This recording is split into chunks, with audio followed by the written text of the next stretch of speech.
Empires don't collapse when enemies break their borders. They collapse when their money stops telling the truth. History shows something unsettling. Long before an empire loses its power on the battlefield, it loses control of its currency. Prices stop making sense. Debt grows faster than production. And trust once broken never fully returns. The people may not notice it immediately, but the system begins to rot from the inside. Every great collapse begins the same way. Not with chaos, but with comfort. Not with panic, but with reassurance. And by the time the lie becomes obvious, it is already too late to reverse. Today, we live inside the most complex financial system ever created. Trillions move across borders instantly. Governments borrow without immediate consequence. Central banks promise stability through intervention. On the surface, the system looks controlled.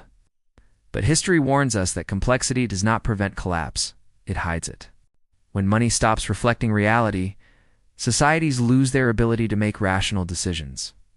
Savings dissolve quietly. Wages lag behind prices. Power shifts upward. And what begins as an economic issue becomes political, social, and eventually geopolitical. The Roman Empire offers one of the earliest lessons. Facing rising military costs and slowing expansion, Roman authorities began reducing the silver content of their coins. The currency still looked the same, but it no longer held the same value.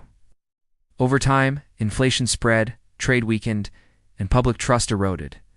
Centuries later, the Spanish Empire repeated the mistake. Flooded with silver from the Americas, Spain financed wars instead of productivity. Inflation surged across Europe. When silver flows slowed, the empire's financial foundation collapsed. In the 20th century, Weimar Germany showed the modern version. To meet war debts and reparations, the government printed money instead of confronting fiscal reality. Currency lost meaning. Savings were destroyed. Social order fractured. The economic collapse paved the way for political extremism. Empires expand by promising stability. To maintain those promises, they rely on debt. At first, debt feels harmless. It smooths crises and fuels growth. But over time, debt becomes structural. Growth is no longer optional. It becomes necessary just to survive. Eventually, governments face an impossible choice: raise taxes, cut spending, or manipulate money. History shows which option they choose. When political limits block reform, money absorbs the pressure. Interest rates are suppressed.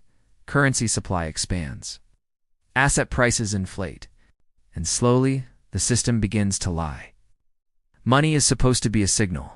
It tells us what is scarce, what is risky, and what is valuable. When central banks distort that signal for too long, consequences follow. Low interest rates encourage excessive borrowing. Asset inflation benefits those closest to financial markets. Wages fail to keep up. Inequality grows not by accident, but by design of the system. Debt doesn't disappear. It transfers. From governments to citizens. From the future to the present. From the many to the few. Modern economies now operate with debt levels once associated only with wartime.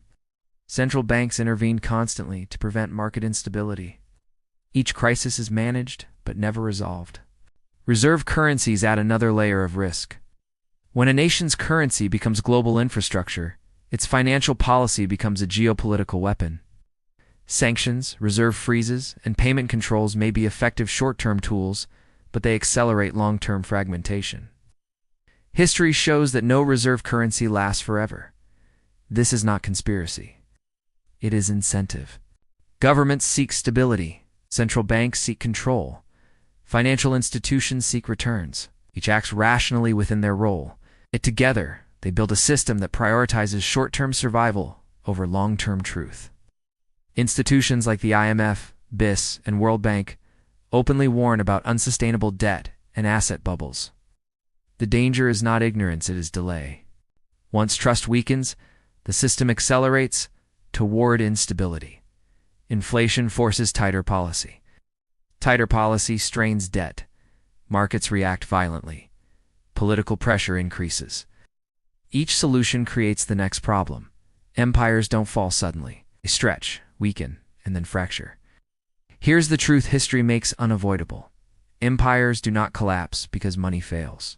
Money fails because empires demand the impossible from it.